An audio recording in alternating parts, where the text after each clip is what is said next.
Hi, I'm Larry Smith with Legacy Transitions, and your host today for today's topic, which is understanding the disadvantages of inherited advances.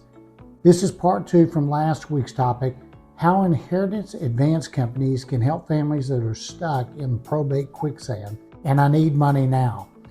Before we jump into today's topic, be sure to hit the like and share buttons and also click on the bell notifications. That way you'll be sure not to miss any future episodes.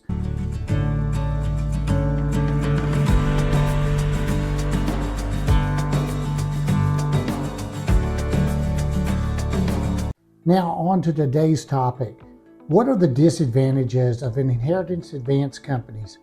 We will cover some of the key topics that every heir or executor should know.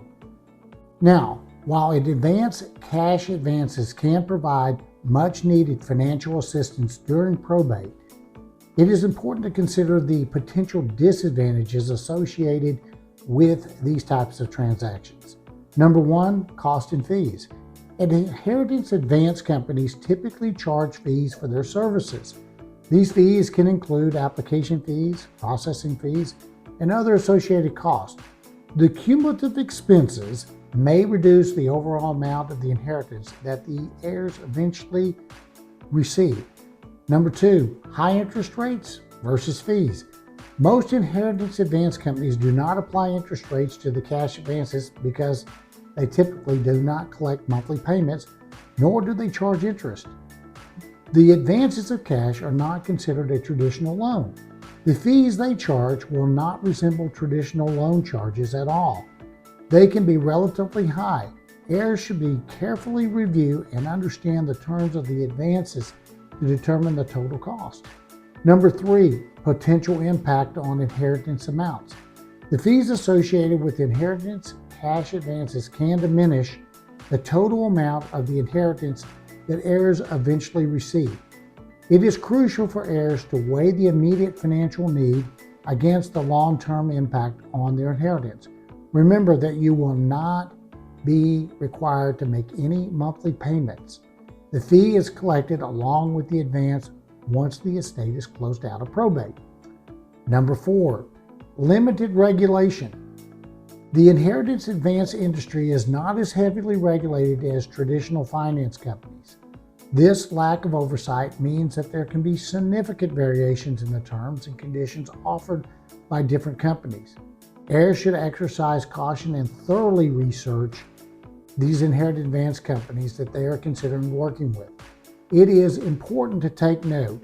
Another advantage of working with Legacy Transitions is that we only highly recommend reputable inheritance advance companies.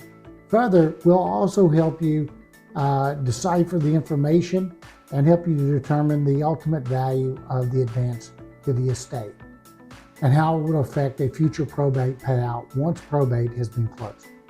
Now, number five, timing considerations. While inheritance advance companies provide immediate financial relief, the timing of the probate process remains a key factor. If the probate process concludes quickly, then unnecessary fees would have been charged for an advance. It's essential to carefully assess the expected duration of probate before opting for an inheritance advance. Number six, potential legal complications. Inheritance cash advances are contingent on the successful distribution of the estate's legal complications during the probate process, such as challenges to the will, disputes among heirs, or outstanding debts can delay the distribution of the assets. If such complications arise, the heirs may face challenges in repaying the advance. Number seven, not suitable for everyone. Inheritance advances may not be the right solution for every heir. Some individuals or families may have alternative means of addressing their immediate financial needs without resorting to an advance. It is crucial for heirs to explore all available options and carefully consider the implications before opting for an inheritance cash advance. Before pursuing an inheritance cash advance, individuals should carefully read the terms and conditions, assess the specific financial needs that they have, and if possible, Seek advice from legal or financial professionals to make an informed decision based on their unique circumstances. Well, there you have it. The pros and cons of using inheritance advances while in probate. As always, feel free to reach out to me to discuss this topic or any other topic in probate. My contact information is in the channel description. Again, thanks for tuning in to this week's Legacy Transitions Probate Update. And until we meet again, happy trails.